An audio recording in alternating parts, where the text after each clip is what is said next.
Welcome to the Billion Insight Podcast. I'm your host Sri, and we have an exciting and insightful episode for you. Today, our guest is Adeena Mignogna, a highly experienced system and software engineer with over 30 years of expertise in the aerospace and satellite industry. Her impressive career has taken her from contributing to NASA project to leading the virtual reality lab at Northrop Grumman, the company that manufactured the James Webb Telescope, where she currently harnessing VR and AR for space exploration. Adeena's passion for technology and innovation also extends to science fiction. She is the author of the Robot Galaxy series, where she demonstrates her creative writing abilities. We are excited to have her share her insights and experience with us today. So without further ado, let's get started.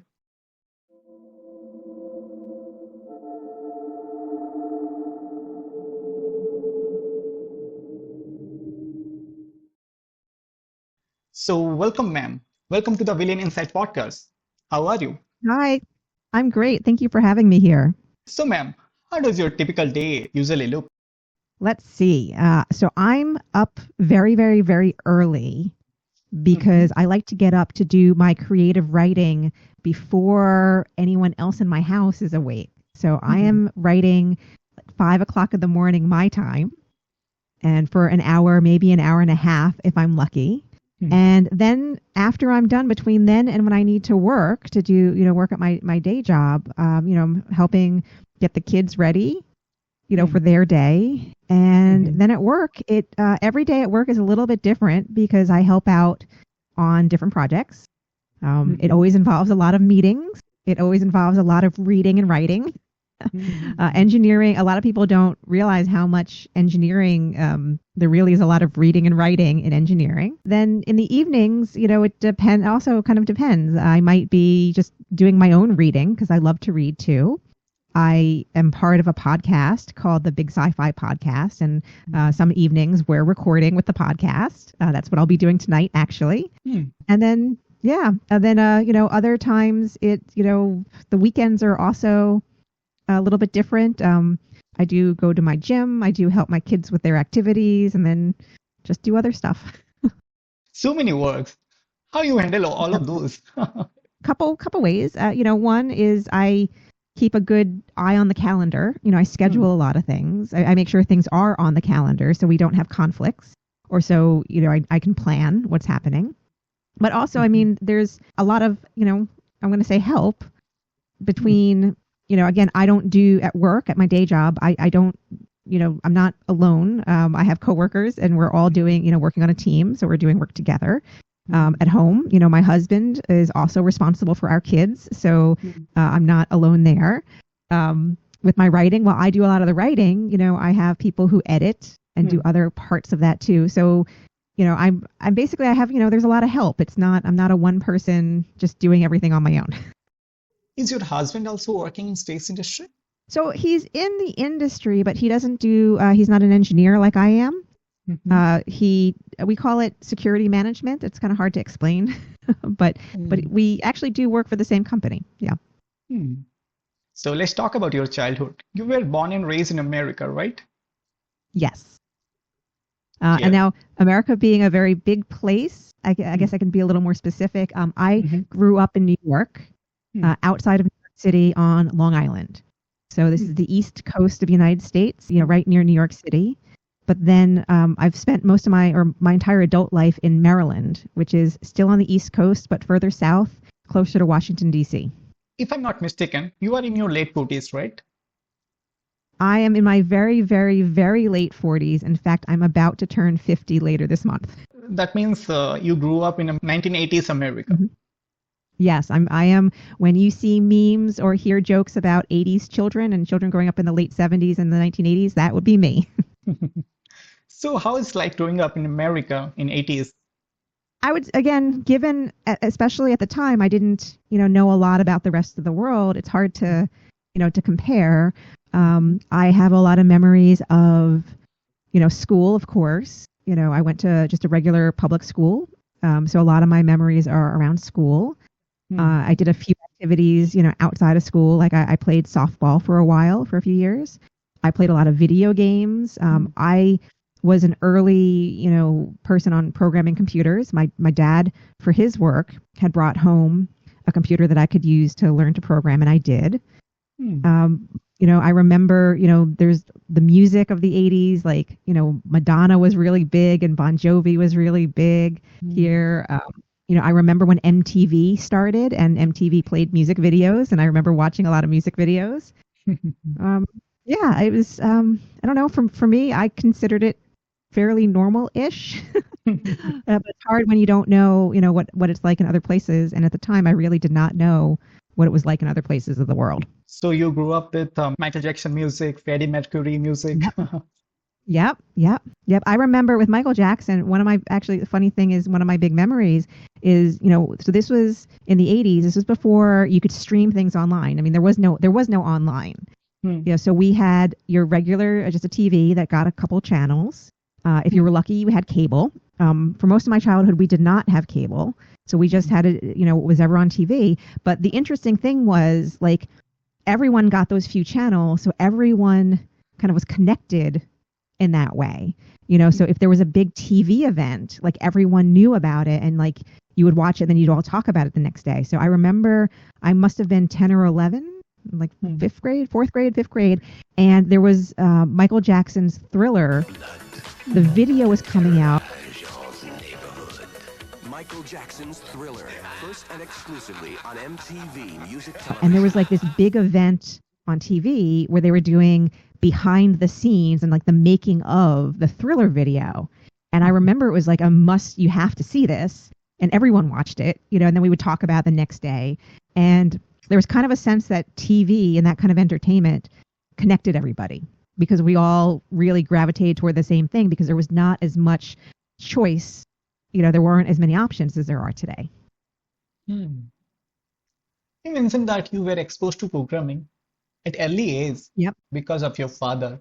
So when were you first introduced to a computer? I must have been, 7 years old.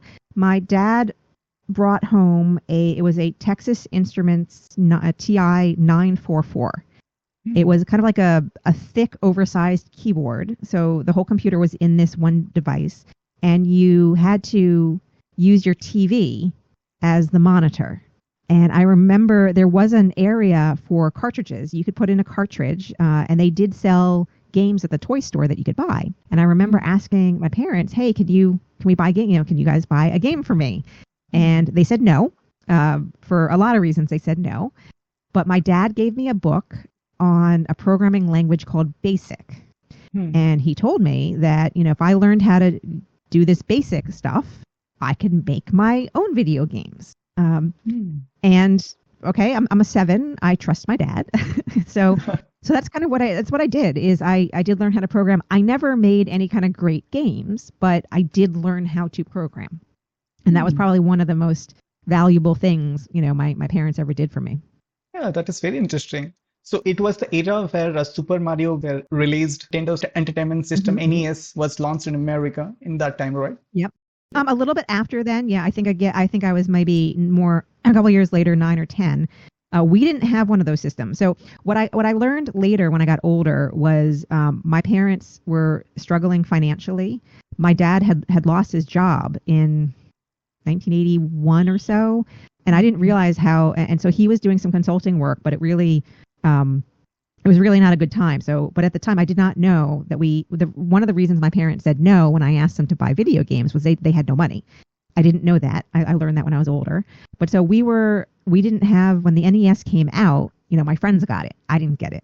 And so I remember being at my friend's house to play those games. We eventually got one, later. We were I remember being like the last ones to get one. Unlike your friends, you learned how to program your own games. Yeah. Again, I didn't make anything like really awesome, but that skill, getting the skill was very valuable. Yep. So when were you first introduced to internet? Let's see. So I would say very, very, very early on. So before the internet came about, like what people know today, they had systems. Some of them were called BBS or bulletin board systems. And you would have your computer would have a modem. and you would make a phone call. That modem would be hooked up to your telephone line. This was, again, a lot of people now don't have telephone lines, but we Dial-up did. connection. Yep. You would dial into one of these systems and you could interact with people. There was actually a couple games. You could message with people just in that closed system. So if you would dial up into BBS number 1 and you'd only be able to interact with people who are also dialed up into that. Then you might disconnect and then dial into another one. So I did that. And so this would be also in like the mid to late 80s. And then in maybe 1988, so the late 80s, there became a little more, I don't want to say official or formal, but some other companies that had systems. Some people might remember there was one called CompuServe. I remember there was one called The Source, and it was, like a closed system. You dialed into it and you could only interact within the system. But we had forums, so there would be group discussions on topics of interest, anything that you're interested in. And then The Source got bought by CompuServe, and then AOL started around that time too. And then when I went to college in 1992, that was when I was given my first email address. And you could email anyone who also had an email address. It didn't have to be on your system. This is where, I'm starting to learn about how, the different things were connected and getting, experience and exposure to the network, what was becoming the internet. And I started to learn about web pages and web stuff in 1994 when we were all given like 25 megabytes of space at school to we could have our own web page. So I've actually had a continuous web page up since 1994. And then it grew on grew from there. So yeah, so I guess I want to say I've been there since the very, very, very, very beginnings. It's all history now. It's really funny. It's really funny because, there's so many people who were born after that time and don't know what it was like before or at the start. And it makes me feel a little old. I do remember when I was in school, I used to watch a series in Discovery Channel. It is called Download the True Story of the Internet. The show was about the story of Microsoft, Google, Yahoo, Amazon, all those big internet companies. How they began their journey. I was very curious at the time about the show. I do remember cutting the poster from the newspaper ads and sticking it to my old Godrej Almira. Till date, it is still there. Oh, yeah. I mean, I remember what life was like before Google. Do you remember that show? I've never heard of that, but I'm going to look into it. I'm really curious now. Yeah. So how did you first become interested in STEM? Oh gosh. I think I was always interested. Partly, my dad was an engineer, so I think just him being an engineer and I kind of just took after him. So I was always interested. I was always interested in space. I was always interested in science fiction. So I remember, I was a little too young to see Star Wars when it first came out in the movie theater, but I would see it, in reruns, on TV after. So I think I remember watching Star Wars when I was 5 or 6, maybe 6. And I fell in love with the robots. Star Trek was always there in the background, and I became really into Star Trek when Star Trek The Next Generation came out in 1987 or so. I became a Trekkie, and it gave me a love of space and space exploration. But I think I've always been in love with STEM. So Star Trek influenced you to pursue your career in aerospace industry, right? Absolutely, yes. I say that Star Wars gave me my love of robots, and Star Trek gave me my love of space. That's usually how I describe it. Interesting. So coming to your profession, you have worked on both software and system engineering projects. So can you explain the difference between the two and how they intersect in your work? Yeah. So in the aerospace industry, what I got into the aerospace industry to make satellites. I love satellites. I love the concept of satellites going up in space and doing whatever they need to do. And on any satellite, it takes a lot of different kinds of engineering, a lot of different disciplines. So I started a little bit more with software because of all the experiences that I had when I was young learning to program. Because there's, every satellite, has software on it, telling it what to do. A satellite really is like a little computer in space. Sometimes I like to call it a little robot in space, and there's software behind it. There's also a lot of software involved in the ground. So if you put a satellite up there, there's usually a control center that connects to and sends commands to the spacecraft and receives its data. So there's a lot of unique software on the ground. So a lot of the software that I worked on, that's kind of sort of where I got my start. And most of my time in the aerospace industry has been spent working on software. But then systems engineering is an interesting discipline because, everything is a system, and how it works, how it interfaces with other systems or other parts. And so it's not just, if you're a software person, you might be just writing some code or programming. But if you're a systems person or a software systems, which is something I've done too, it's then you really see how you design the software and how it interfaces with other software and other pieces of the system, and how you test it to make sure it's doing what it is supposed to be doing, and how you make sure you're fulfilling the right mission and fulfilling the right requirements. Because when we build a satellite, there's a lot of requirements on what we need to build and how we build it and everything. So systems engineering is a very broad topic, and I've definitely spent most of my last 10 years or so being more of a systems engineer. And it's where you're putting it all together. I guess is the best way to describe it. And we have a lot of systems engineers that they might start out as software engineers, or they might start out as mechanical engineers or electrical engineers. And as they kind of learn more, they really start to see how it all gets put together and become systems engineers. So how your education in physics has influenced your work? Yeah, that's a hard question to answer, because I don't, so when I studied physics, it was very, I'm going to say classical in the sense of we studied, gravity, we studied electricity and magnetism, we studied optics. And in the parts of aerospace that I've done, I want to say I haven't, the equations that I learned in a classroom, I haven't directly just, gone and I'm going to use this equation today. It doesn't work like that. But the process of discovery, the process of problem solving, all those kinds of things are very useful. And physics, majoring in physics, studying physics really serves as a good background or good foundation for almost everything else. And I would say that's kind of what it did for me, was, just be the basis on which that I can then go have a career and learn all the things I need to do to succeed in my career. I don't know if that's a good answer or not. One of your interviews, you have mentioned that you worked with NASA on a mission to study the sun and space weather as part of the partnership between NASA and the company you worked for. Can you say more about that experience? Yeah, I think the mission you're mentioning actually was the first one that I've ever worked on. It was called ACE, the Advanced Composition Explorer. This was a satellite that launched in 1997 and is still operating. I worked on one of the science instruments when I was a college student. And so at the University of Maryland, we had a space physics group. And in that group, they built some of these science instruments that were going to go on that mission and others.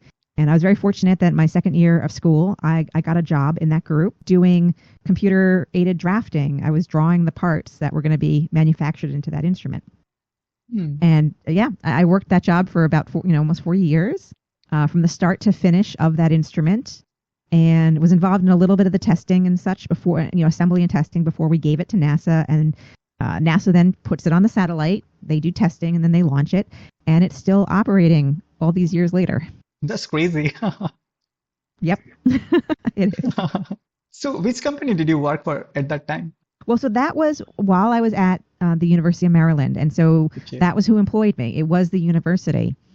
Right after college, my first space job, I worked at NASA Goddard, doing what we call satellite operations, which is controlling satellites. NASA, not a lot of people, you can work at a NASA site, but work for another company. So that's actually what I did at the time, is I worked for another company called Allied Signal, but I worked at NASA.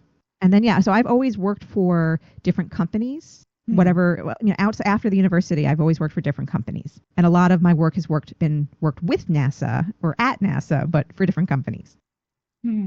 How does working for a contractor differ from working directly for NASA? So if you work for NASA, you are a government employee. And again, I've never been a government employee, so I don't know all the ins and outs, but the kind of the employment arrangement is a little bit different than when you work for a commercial company. So I can't speak to all the details because I really don't know since I haven't done it. But that's kind of the difference. Is it's just a different kind of employment. And again, I just know working for companies. Which is the most memorable mission or project that you have worked till now? Mm-hmm. Well, I would say there are two standout ones for me. That one that I just mentioned, the Advanced Composition Explorer, and the reason why is because it is so far away from Earth. And not many missions have gone that far. And the fact that I was, involved in touching, building and touching stuff that is something like, oh gosh, how many? It's like 1.5 million miles. I might be getting my number wrong, so don't quote me on the number, but it's something like, 1.5 million kilometers away from Earth. I could look up the actual thing, but not many people have touched something that is now that far away from Earth. So in some ways, that's a very standout thing. But then also in the in the 2004 to 2008 timeframe, I worked for a company on a mission called GOI-1, which it's a remote sensing mission, which means it takes pictures of the Earth. And when we launched, and when you launch a satellite, often there's they call it an early orbit checkout phase, where you make sure everything is working just fine before it really starts the real mission. And so during that early checkout phase, I was very directly involved in planning out the images that satellite was going to take. And at the time, it was the most advanced commercial imaging spacecraft that existed. So the way I put it is I'm taking pictures of the Earth with the best space camera that exists. Also something that not a lot of people get to do. Interesting. It was 2004, right? 2004 is when I started there, which was shortly after that mission. We started developing it. It launched in September of 2008. So this was like late 2008 or so that I was taking pictures with that camera from space. Do you remember the day when the NASA mission launched? The first mission which you mentioned in 1997? Not really. Funny thing was at that time, so I had moved on already. I was in my last semester of college, so I was worried about graduation and such. So it kind of was a non-event for me at the time. I was aware of it, but it was almost for me at the time kind of a non-event. Actually, it wasn't even my last semester. It was later in that year, so it was after I had graduated and was working at Goddard. But it was still like my life I had already in some ways moved on a little bit. So you helped them to build that satellite, and then you just forget about it. I mean, you just moved on with your life, right? A little bit. It's kind of sad when you say it that way. And it was just one of the instruments. So the ACE satellite has 6 or 7 or 8. I mean, it makes sense because you were in college in that time, so it makes sense. Yeah. Well, and I didn't work in that group anymore either. I had a new job because that's what happens is sometimes when your part is done, the whole mission might not be done, but your part is done, so you have to get a different job. Or any other major project that you were part of? Let's go back to that day when the big project was about to launch. Okay, so that would be in September 2008. It was the GEO satellite, right? Yeah, GOI-1 is the name of the satellite. So let's go to that moment in September 2008. Can you tell us what was going through your mind at that time, knowing that millions of dollars worth of equipment and the success of the project depended on your work and your team's work? So were you feeling anxious at that moment? How did you handle the pressure? There's so much testing that goes into what we're doing. So I was 100% confident in my team's work. So my role in that company at the time I was the lead of our command and control segment, which means all of the software on the ground that's going to be responsible for planning and tracking what the satellite does and telling the satellite what to do. But we have so much testing that we do ahead of time. So I was completely confident. You're always nervous about the launch itself because sometimes rockets blow up. I'd experienced that with some missions in my time. So, but the rocket that was launching us was a Delta II, and that is a pretty reliable rocket. So wasn't really worried. You're always a little worried, but you're not really worried because, you're very confident in that. And then so it's a lot of waiting because we have to show up early to make sure all of our systems are working. So on that day, you show up, whatever time the launch is going to be, you're there many hours before to make sure everything's ready, everyone's in their place, and everyone has a place to be. And then it's a lot of waiting. And those, a lot of times people might see that rocket launches are delayed due to weather. And that's what happened to us. We were delayed, I want to say 2 or 3 days. So at some point, they decide, okay, the weather is too bad. We're not going to launch today. We're going to launch tomorrow. So you go home, you close everything up, make sure everything is good. You close it up and then you come home and you do exactly the same thing the next day and you wait. And then I think it was 2 or 3 days of the launch getting pushed off for weather. And then finally we launched and until, the rocket launches. And when you're the satellite person, you just have to wait until the rocket does its thing and it lets go of the satellite. And then at some point, the satellite usually just turns on itself. And then you have to wait to connect to it. And that waiting can be very, there's a lot of anxiety. Because what if something doesn't go right? What if you don't talk to it when you're supposed to talk to it? And then you have to figure out how to troubleshoot and figure out what went wrong.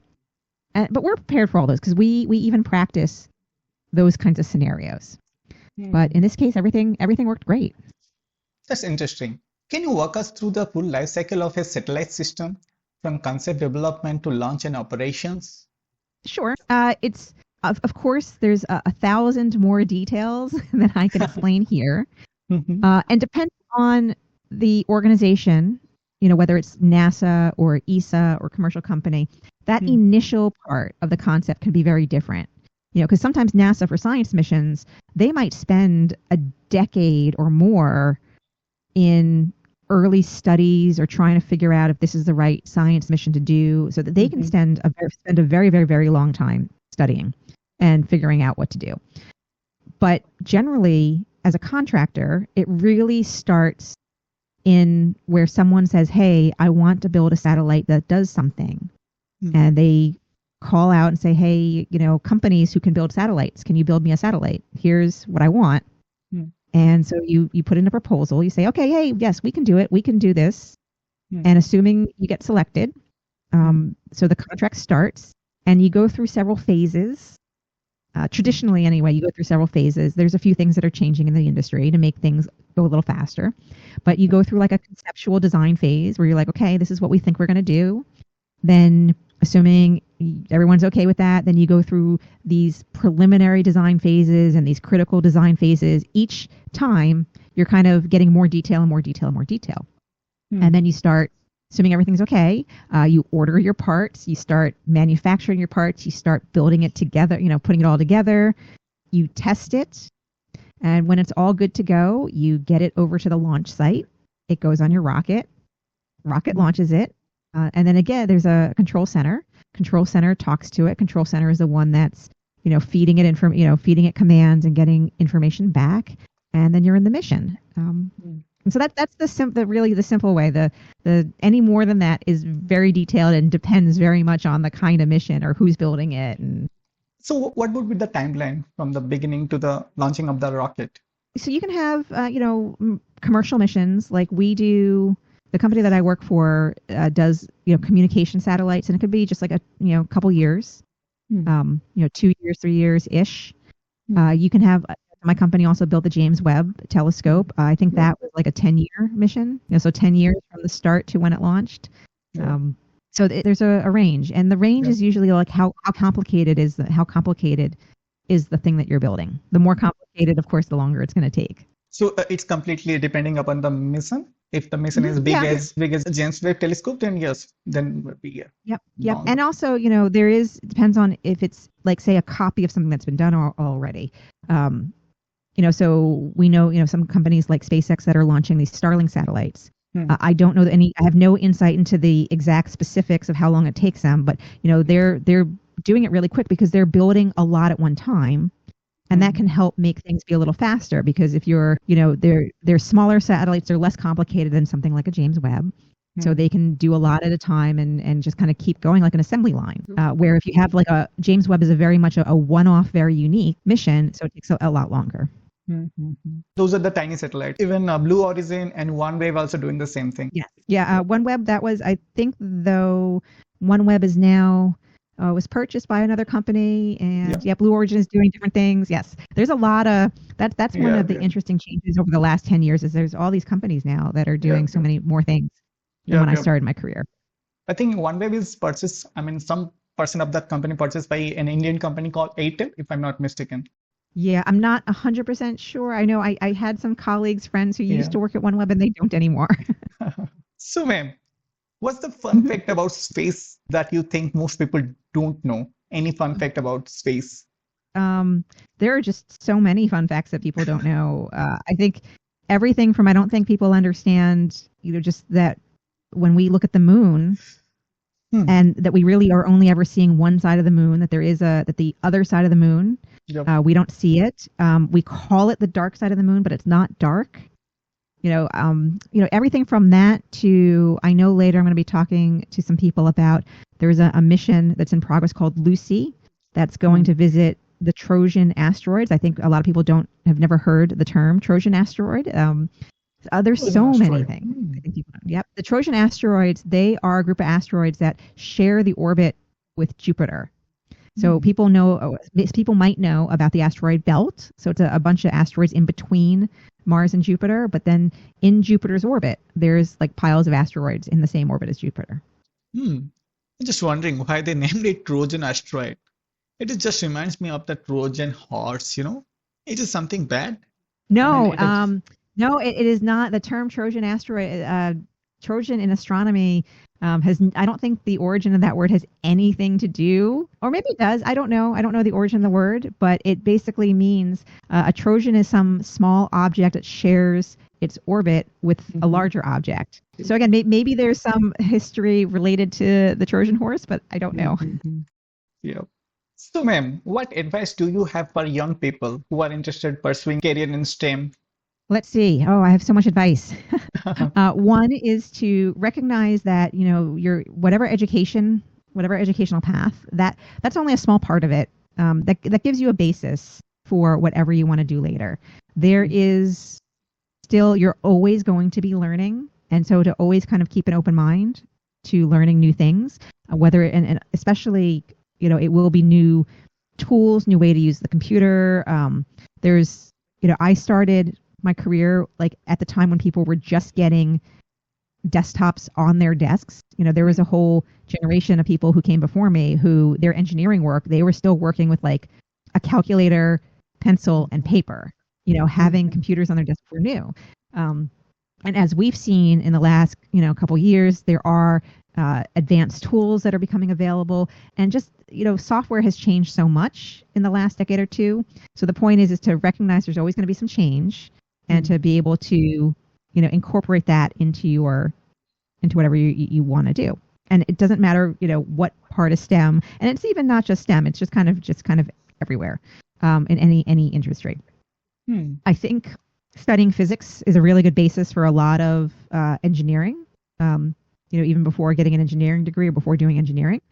But it's not necessarily the path for everyone. And that's the other thing to say is that you'll see people, their path is not necessarily your path.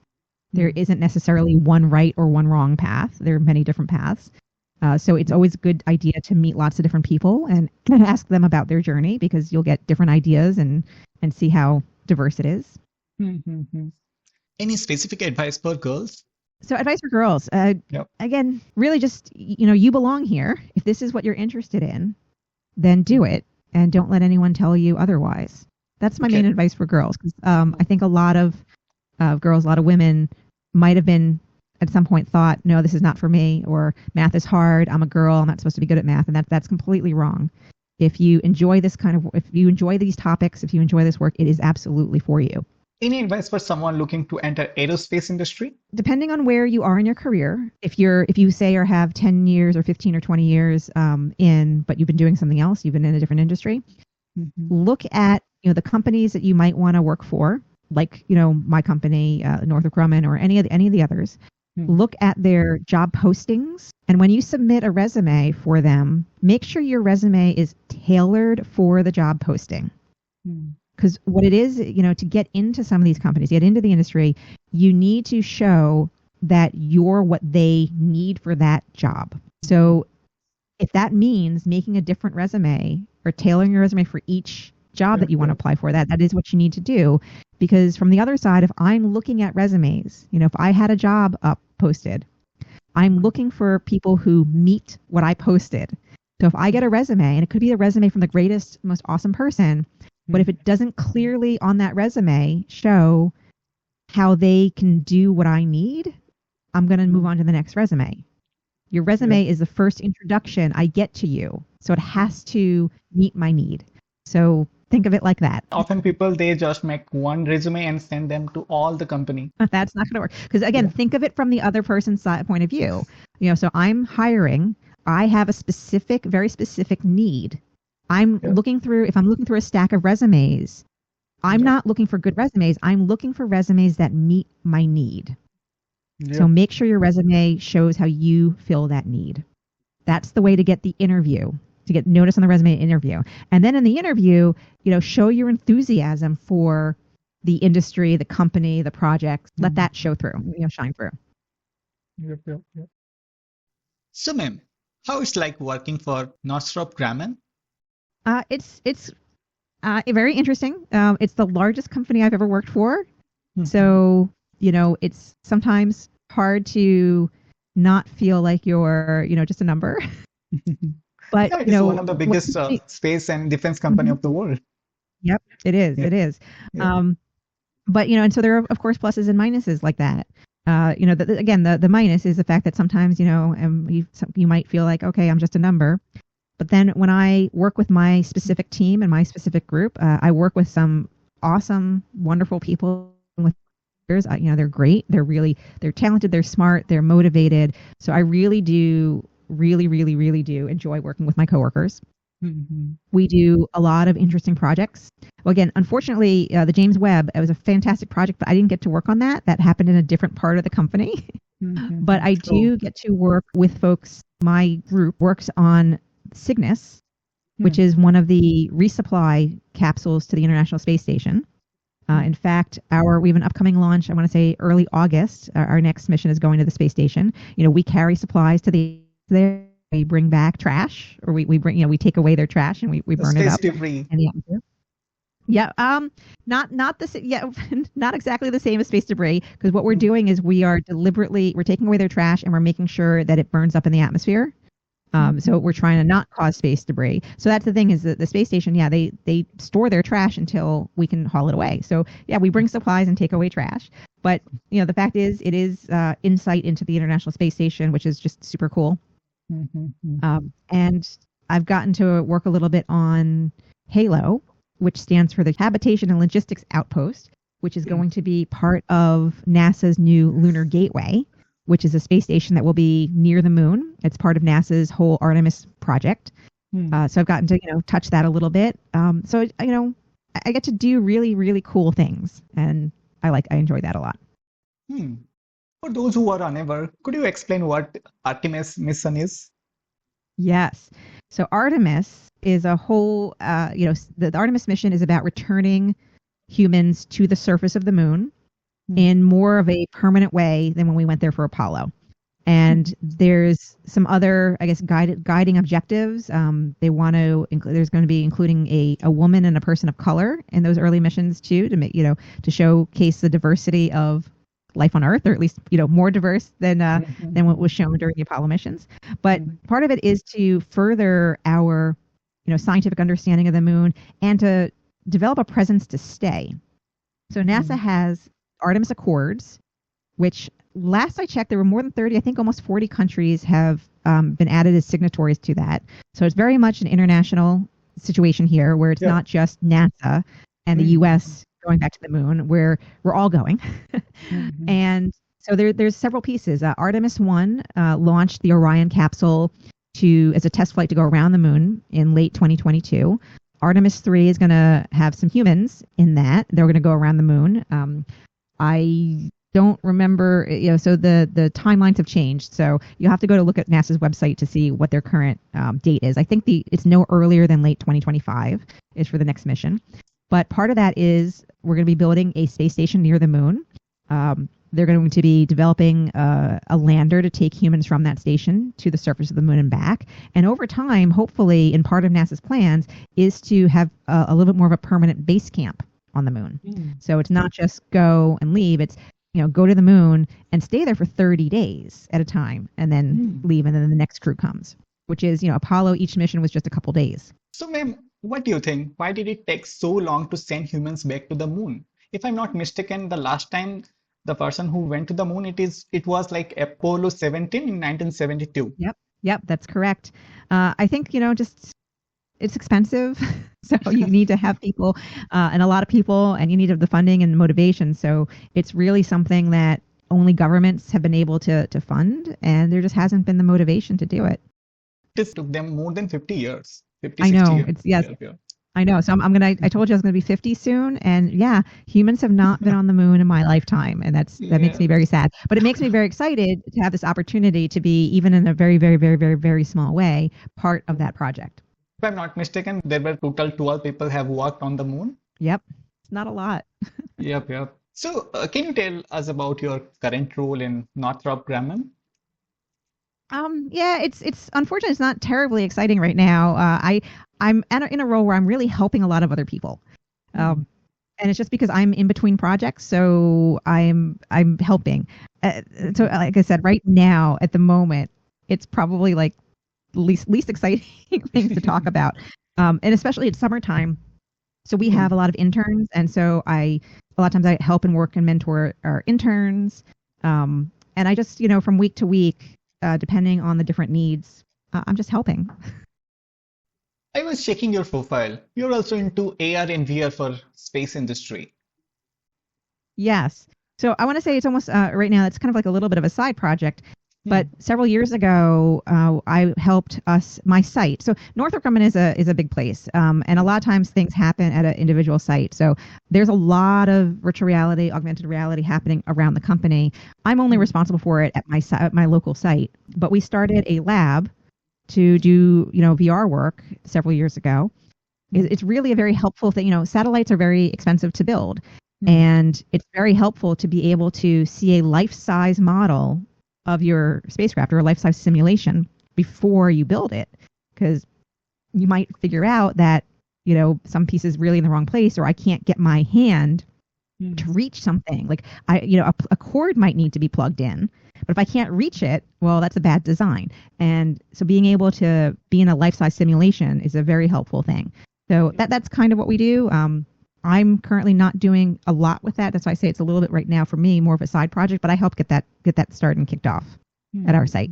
So what future application do you foresee for VR and AR in space missions? Well, I hope that it will continue to be used as an engineering tool the way, my team uses it. I think, again, as just computers get better and we can do more with them, so you have more computing power, then you can do all these interesting things that you can't just do on a 2D screen.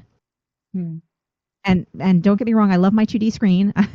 I love my large monitor that I sit in front of, and it's great when I'm reading, it's great when I'm writing, it's great when I'm doing email. But if I'm working on a 3D object, a three-dimensional object, it's really, it's limiting. So being able to use these tools that can then bring some more reality to what I'm trying to work on is very helpful. So I see it be just getting more and more use over time. Have you tried a new Apple Vision Pro? No, I have not. I've not done that. I'm mostly more of a non-Apple product user, so I've tried more of other products, not that one. That's interesting. So you are not into Apple ecosystem. No, I'm not. I'm really not. I'm more of an Android, and then just everything else. Android person, a Linux person, everything else. Your OS is Linux. Which distro you are using? So I'm so my own personal desktop right now, just because it's for what I'm doing, is Windows. But my older computer was using Ubuntu. So you've been into this industry for like many decades. Yes. So you have seen many changes in aerospace industry. So, what do you think the future holds for the space exploration and technology? I am very optimistic. I think, it's getting a lot more attention. There's a lot more opportunities. For a long time, the aerospace industry was very much dominated by like the large institutions. And I don't necessarily even mean the large companies. I mean like, the large institutions like NASA and the governments. And I think there's a lot more opportunity for small companies and for others to get involved. So, and the fact that there is plans to go back to the moon, I just see just so much opportunity for anyone who wants to get involved. What do you think about the private company who helping the government to build stuff for space? What do you think about their contribution for the future Yeah, of no, space exploration? I think it's well. So to some degree, private companies have always helped. NASA, that's what contractors are. NASA hires us, and that's essentially the company that I work for. NASA hires Northrop Grumman to build things, and that's kind of always been there. But I think there's now a lot more opportunity for smaller companies to be a part of that, whether or not they're working for NASA. Like those smaller companies are working with NASA directly, or on a team with some of the larger companies. I think just generally there's more opportunity. Now, whether or not any commercial or private company is going to do something completely on their own, like, hey, we're going to just go to the moon on our own, or we're going to go to Mars on our own. I think we're still a long way from that happening. I think it's still great that people are willing to put their own money and time and effort into that because they really are helping to fuel the industry. So it doesn't, that's great that that's what they think they want to do because I think it's still helpful. I don't necessarily think that they might not meet their goals, but along the way, good things are happening. Yeah. Elon Musk is really hopeful that he will go to the Mars in his lifetime. Yeah, I don't think that he will. I think that's not necessarily a realistic goal, but the amount of money that he's putting into the economy, the amount of jobs that he's making happen, the fact that there's scientific development, there's engineering development as a result of that desire, I think is great. Yeah. In my country, in recent years, the Indian government has reformed many laws in the space sector to boost private participation. It was in the case in America for a long time. I mean, in American private space company has been there for like years, but not that much in my country. There were many space company, but they are only limited to providing components and services to our National Space Agency, that is ISRO, rather than conducting the full-scale space mission or satellite launches. But I'm glad that in recent years, we have witnessed significant advancement in this sector because government have reformed many laws, this related to space sector. No, that's great. I think that's great. Yeah. Many private companies coming out of my country, company like Skyroot. If you are familiar with what is happening in India in space sector, you must have heard a name called Skyroot. It is a private company. But I will look it up. Recently, they successfully launched India's first private rocket. It is named the Vikram S, if I'm not mistaken. I'm taking a note of that. I will look it up. Yeah, I see their website. Okay. Yeah. I will look into that. Yeah, I mean, one of the things is, back when I was, say, in high school or, when I was younger, one of the amazing things is it was kind of easy to know, like, all the missions and all the companies because there weren't that many. Right now, it's so difficult to know everything because there is truly so much going on all over the world. There's so much going on. Yep. Okay. So what do you think? What are the biggest challenges facing future space missions? Depends on the kinds of missions. Like, if we're talking about like human missions, like human missions back to the moon or Mars, I think there's some known challenges like how do the humans survive radiation? But one of my favorite to think about is I saw a talk. I'm blanking on the woman's name, but she gave a talk. She's from NASA, and a lot of attention has been paid to, the psychological impact of long duration space travel. And she was like, well, the one thing we really need to think about is for psychological reasons is food, and having fresh food. Yes, in theory, we could probably fill, a canister with all the freeze-dried food or all the stored food, but having fresh food really has a huge psychological impact on people, and denying them that it would be a problem. So I kind of agree. And food is such a part of our lives and our culture, whatever it is all over the world, that, being deprived of that is a big deal. So I like to think that that's going to be one of the challenges that hopefully folks will figure out is Hmm. how do we do better with, growing food in space and doing enough that it makes sense for a long duration mission. Hmm. So, what do you think about cryo-sleep, the hibernation state for long duration space travel for humans? I think Can right you now tell me that is the that? stuff of Yeah. science fiction. I mean, do you think it is achievable?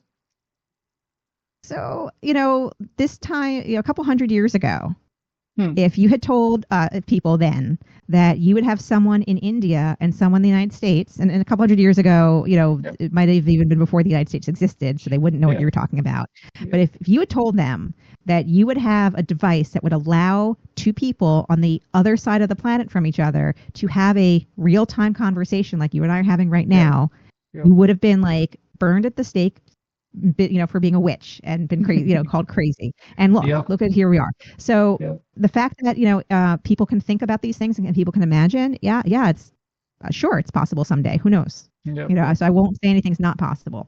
I'm just not sure I'll see something like that in my lifetime. But Mhm. in is it going to be possible ever? Sure. Mhm. So, ma'am, while researching this podcast, I came across the Riot Software, a single person AI company you founded in 2009. Can you tell us more about it? Sure. Unfortunately, there's not much to it. At the Uh-huh. time, I was outside of my day job, I was still doing a lot of programming and I was working a lot of, so lately in the last couple of years, AI and chatbots have gotten a lot of Yeah. interest and press. So in the 2008, 2009, 2010 period, it was before some of the key developments that enabled what can work today.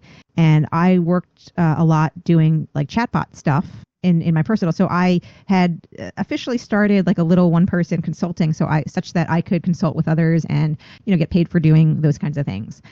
So there really wasn't anything to that. You know the reason why I asked this question?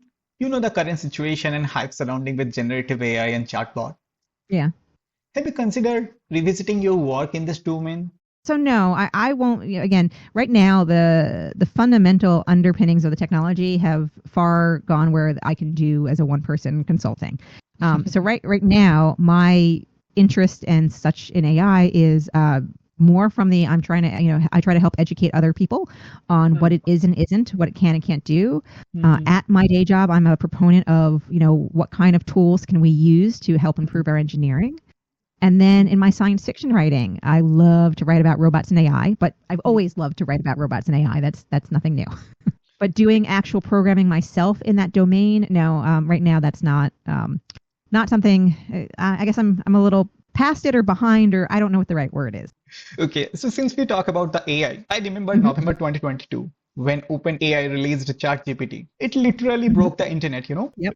So, as a software engineer yourself and work in the aerospace industry, what do you think? Mhm. What has changed after November 2022?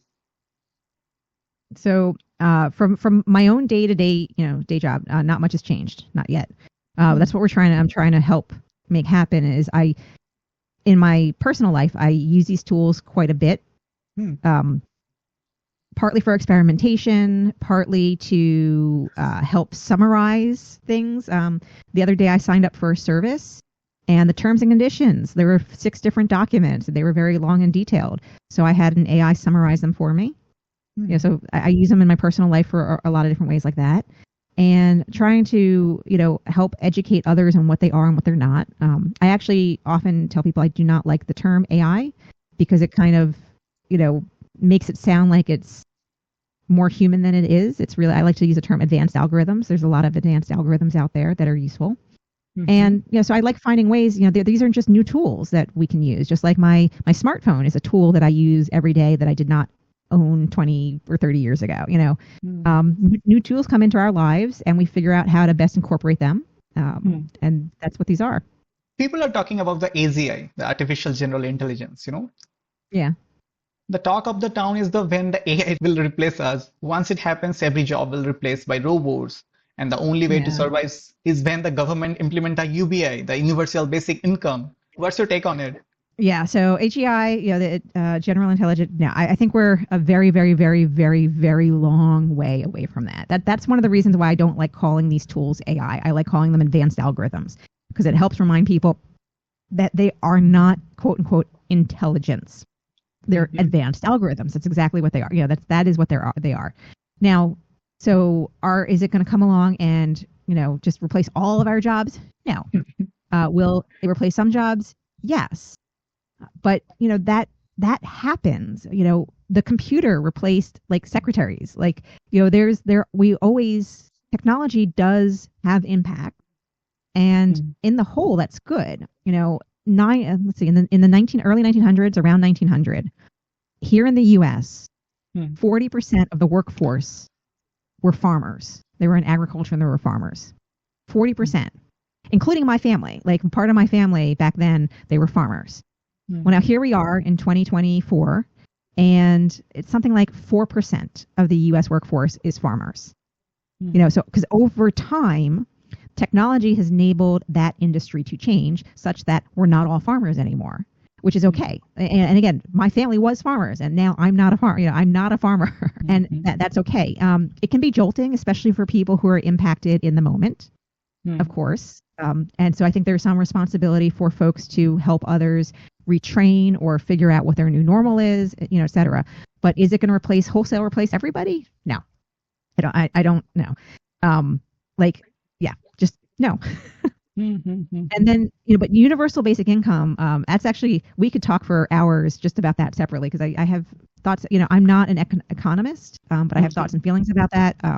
I generally like the idea of UBI. I don't think it has anything necessarily to do with advanced algorithms or any of that, but I do see that as a good idea. But again, to me, that's a very separate thing from, computing and AI stuff. Yep. They're just to me very, very separate. But I'm also, again, I'm not an economist, so I'm not an expert. When you talk about UBI, I'm not an expert. What I think is currently happening in this AI landscape is jobs are not directly replaced by AI, but jobs are being replaced by those people who know AI, who know how to utilize AI tools effectively. People are losing their jobs because they are not adapting to these advanced AI technologies. So, and I think there is, some onus on individuals to be, again, adaptable. Things are going to change. And again, I know that's not realistic for every single person, but as much as it can be, things are always changing. What is it? 20 years ago, people started realizing if you're a business, you need a web page. And there were a lot of holdouts. But no, really, today, we assume businesses have web pages. Businesses had to adapt. So, ma'am, anything that you envision with AI that helpful for the space industry? Yeah, I mean, just there are some. At least for me, I would just like some simple things to happen. Just being able to. I think I mentioned early on when we were talking today that I do a lot of reading and writing, especially a lot of reading. Engineering has a lot of documentation. It's a lot of documents to be able to do engineering, and just having tools that could help make that a little faster, that can summarize and pull out important details. I mean, things like that save that kind of time.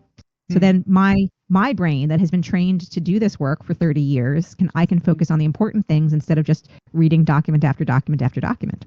Simple stuff like that would help a lot. I mean, there's I'm sure there's more. I know there's more other things that my colleagues want and a lot of other people, but I'm right now just looking for some of those simple things that will make my day-to-day life a little better. So, ma'am, let's discuss your book series, the Robot Galaxy series. By the way, congratulations on the successful release of all the 4 books. Thank you very much. Could you tell us more about the Robot Galaxy series? Sure. The first book is Crazy Foolish Robots, and I have a 19-year-old character. Her name is Ruby. She lives on a space station in the asteroid belt. And basically she gets kidnapped by alien robots and winds up finding out they have a lot of their own problems, and she winds up helping solve them. And then they go on adventures together. That's interesting. I have heard that you are planning to continue and expand the series with another 4 sets. Yes. So that set of 4 books completes kind of a whole story arc. And then I decided I wanted to still write in that universe. So I'm actively working on the next, I'm calling it a set of 4 books that happens after the original 4th book ends. There'll be a set that could be read in any order, and each one is the story of what some of the characters do afterwards. Hmm. Hmm. The other day, I was checking your book series on Amazon. I must say, you have got excellent reviews on your books. I'm pretty pleased. I'm glad. It's always hard. You don't know if people are going to like your book, and even if you have, people helping you. Usually a lot of times before you ever publish a book, you have people read it and give you feedback, and even if that feedback is good, sometimes it's really you get very nervous. Like, am I going to release this book, and are people going to hate it or not? So I'm really pleased that generally people like it. It's not for everybody, of course. Nothing is for everybody, but the fact that there are a lot of people that like it. That's wonderful. I'm so happy. I noticed that you chose the self-publishing route for your book series instead of going through a traditional publisher. Was there any specific reason for this decision? Yeah, no, there are a lot of reasons I did that. Mostly because I wanted to have control over all the aspects of the book. I wanted the cover design to be up to me. I wanted the title to be up to me. I had a pretty bad experience maybe a decade or so ago. I had written kind of a nonfiction book. So I took this is kind of a detour of a story, because I took a little detour in my career from engineering and aerospace, and I had a retail store. I had a painter and pottery store. There's so many things we could talk about that, but the point here is I wound up writing a book about the business afterwards. That's interesting. I've seen some of your books in Goodreads. One of that called Minding Your Business, and many other books. Yes. So the original book that I released, it was Cute Little Store and Cute Little Store 2. And I was contacted by a small press, and they said, hey, we want to republish these into one book. And I said, okay. But then the process after that, I was not happy with. To include the name that they wanted to use in the book, we argued about the name a lot.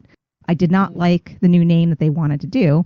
And because I had a contract and all these things, basically I lost that argument. And the thing that it taught me is that I never really want to be in that position again where I lose those arguments.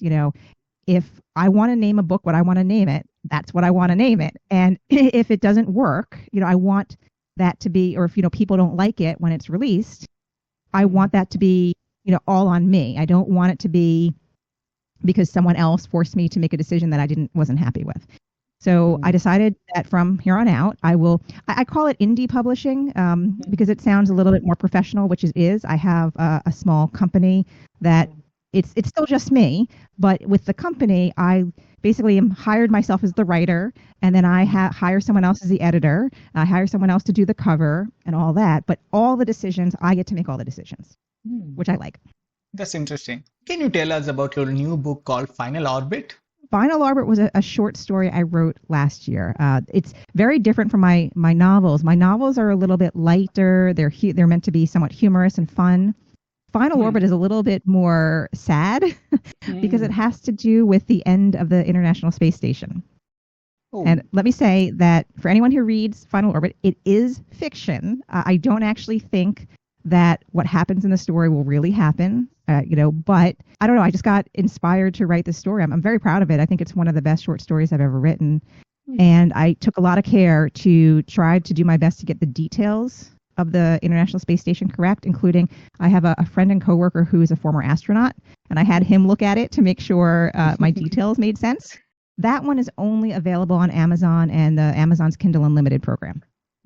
So it is a story about the ISS, like what we have seen in Gravity, the movie. Yeah. Have you seen that movie? Yeah. Yes, I have. That story is also very sad. Is it similar to that? No, it's not similar. In the whole reason for the action is very different. Where in Gravity, there's accidents, unplanned accidents that cause problems. In my Final Orbit story, it's really there's more of a cyber attack happening. But in the real world, NASA is planning to, we're saying, deorbit the space station in a few years, because the space station is getting very old. It's getting very difficult and expensive to maintain. So it's time for that to be retired. And so that's kind of what motivated me to write this story, or got my brain thinking and wrote this story. But I don't really, the kind of cyber attack I write about in the story, I don't really believe that that could happen. I'm really excited to read that book. So, ma'am, I want to share you something here. Like you, I am a huge fan of science and science-related movies. I grew up watching movies like Inception, Interstellar, the Matrix series, Avatar, and many more. So, just like Star Trek is for you, for me, though it's just one movie, I still would say it is Interstellar. This movie stuck with me like forever. Hmm. Interstellar for me is a perfect science movie, period. Yep, that's a great movie. I love that movie. Yep, yep. So I'm a big Christopher Nolan fan. His work really sparked my interest in writing and filmmaking. I've been Uh-huh. working on a book project for a long time and I'm planning to release it next year. So I'm really Oh, excited great. about it. Yeah. So I'm thinking that maybe, just maybe, you might be interested writing a forward for my book. This would be Possible. I've forward never done for, that before for anybody. we can discuss it further in the future, Yeah. but I wanted to plant a little seed and see if it's something you would open to considering. I would consider, I definitely consider, I definitely take a look. It is also a science fiction work. I'm Okay. not decided yet whether I will publish a single story or a collection of my short story. Once I finish the writing, I would like you to take a look at it and if possible, then write a forward for it. Okay. Yeah. Let me know. Let me know Yep, when it's yep, ready. yep. The working title as of now is ESO. So based on the Okay. title, you must have figured out what it. Yep, So that sounds a little bit of, maybe a little artificial intelligence related, maybe. yep, it is. Yeah. So, ma'am, do you have any tips for aspiring writers? Well, the first and only, there's so much advice out there. Mhm. And depending on what kind of things you want to write, you'll get different pieces of advice depending on how experienced you are. There's so much. The one piece that really is true, no matter what kind of writing you do, what kind of writing you're interested in, no matter where you are in the journey, the one thing that is universally true is if you want to be a writer, you have to spend some time writing. A lot of people spend time talking about writing. A lot of people spend time planning their writing. They spend time researching parts, all these other things. But really, what you have, and you can do those, some of those are necessary. But what you really need to do is just write. Yep, absolutely. So, man, as a fan of science fiction and aliens, and being a science fiction writer yourself, do you believe Yes. that aliens have already visited Earth? No. I think it's just so unlikely that no, probably not. But I am confident that there is some kind of an alien life out there. The universe is just too big of a place for us to be alone. For anyone who might have read Carl Sagan's book Contact or seen the movie Contact, I think the line from the movie is something like, it's an awful waste of, if we're alone, it's an awful waste of space. Yeah. And I agree with that concept. But do I think they've been here? No. No. So, do you believe in ancient aliens theory that suggests we all are aliens? I don't think, it's unlikely. I think there's so much scientific evidence to show that we originated here. But Yep. it's, again, I'm willing, that's one I'm willing to keep an open mind that if, as we dig deeper, as we learn more, maybe maybe there's still more to learn. Maybe we don't understand everything about Yep. our origin. So in that case, I'm definitely willing to keep an open mind. And even the same thing, to answer the question, have aliens been here? Again, there could at some point be some true revelation or proof or scientific discovery that proves that they were, but I don't think we've seen that yet. And so again, I think that that's unlikely.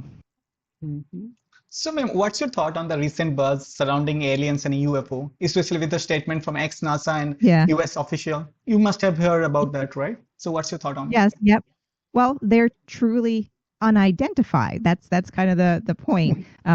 But that does not mean they're extraterrestrial origin. It doesn't mean that they're from somewhere other than our planet. There's still a lot of unexplained things, especially, we have a planet, like, what is it, 8 billion people right now or so, with a lot of governments, countries, people doing different things. So if there's things that are unexplained and unidentified, I'm very certain that it's still of Earth origin and not, just because it's unidentified does not equal extraterrestrial. It just means it's unidentified. The funny thing was, last year they have presented an alleged alien artifact, including an alien body, in the Mexican parliament. Yep, and I think that that was very discounted as a whole farce or something. That was, I don't know, it was debunked somehow.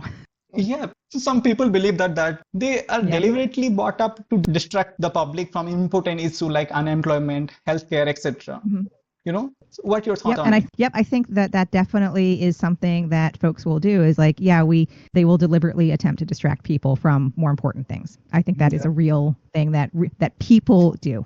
yeah, yeah, People do this to each other. yeah. So, ma'am, this is a last segment of our podcast. That is the rapid fire segment. I will fire Okay. off some question to you, and you have to respond as fast as you can. Okay, I will try. Okay. I have my coffee here. I've had a lot of coffee this morning, so hopefully my brain will work. Okay. So let's start. Okay. Cats or dogs? Cats. Beach or mountains? Beach. That City was or hard. countryside? Gosh. City, maybe. City. Okay. We'll say city. Physical books or ebooks? Oh my God, these are the hardest questions ever, both. Reading or writing? Oh my God, both. They're both so, I'm passionate about both so Yeah. much. Yeah. Best thing about being a writer? Best thing about being a writer, getting emails from people who loved what I wrote. Hmm. Worst thing about being a writer? Not having enough time to write. Favorite book? Hitchhiker's Guide to the Galaxy. Dislike book? I've probably forgotten. If I disliked it, it's already out of my brain, so I don't know. One thing you can't live without? Coffee. Public speaking or writing an article? Public speaking. Favorite space movie other than Star Trek and Star Wars? Contact. Worst space movie? Moonfall. Best thing about working in aerospace industry?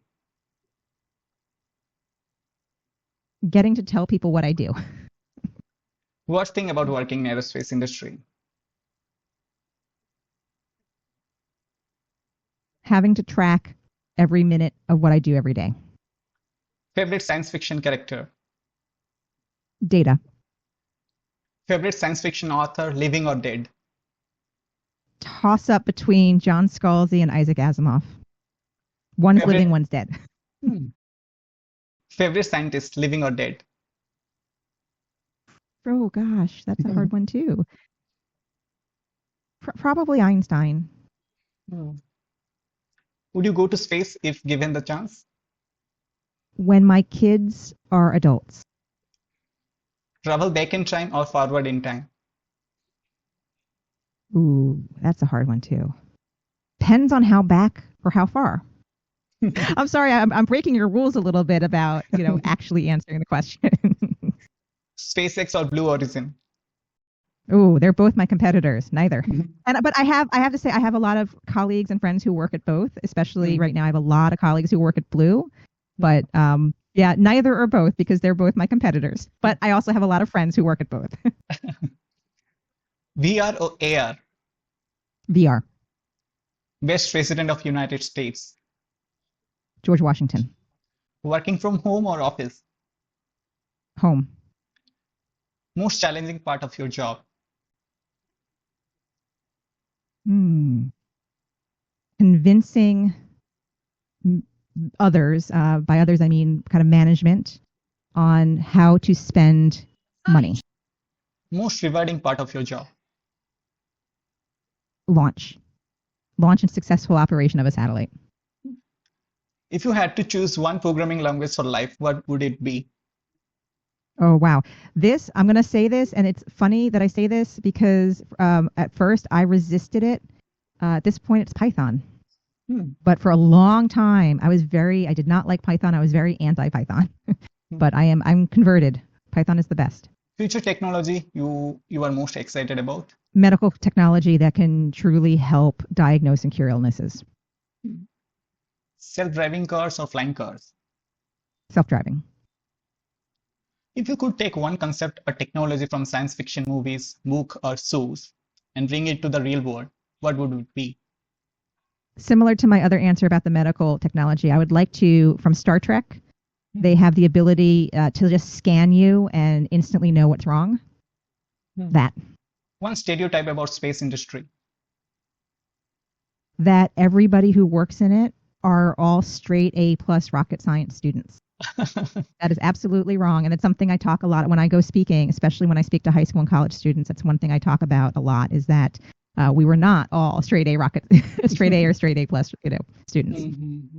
And that's okay.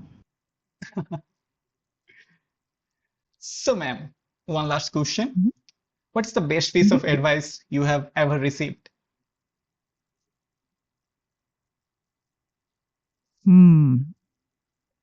Gosh, I've received a lot of good advice. I think the best, and it was indirect advice, as in it was advice by example, not advice by say, the person didn't say it out loud. But when I was starting college and when I was going to college, I was very worried that I wanted to be in the space industry, and I was very worried that I would go get a degree in aerospace, and then there wouldn't really be a space industry, and then oh my gosh, what do I do?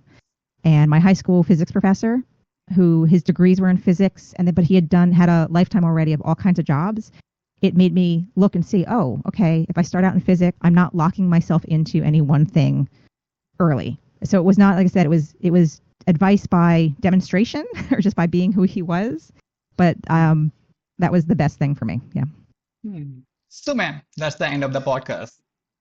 Any final thought? Great. Thank you so much for having me here. So we covered so much. This is awesome. Hello, everyone. If you are on YouTube, please subscribe to Shree's podcast, The Billion Insights. If you're listening on Spotify or Apple Podcasts, please take a moment to rate us 5 stars if you enjoyed our conversation. Thank you so much, ma'am, for sharing your incredible insights and experiences with us today. It's been truly inspiring to learn about your journey and important work you have doing in the aerospace industry. Oh, you're welcome. For our listener, be sure to check out Adeena's blog and her Robot Galaxy series for more fascinating content. All the link in the description below. We shall see you next time on the Billion Insight podcast. Until next time, dream big and work hard. This is Sri, your host, signing out. Peace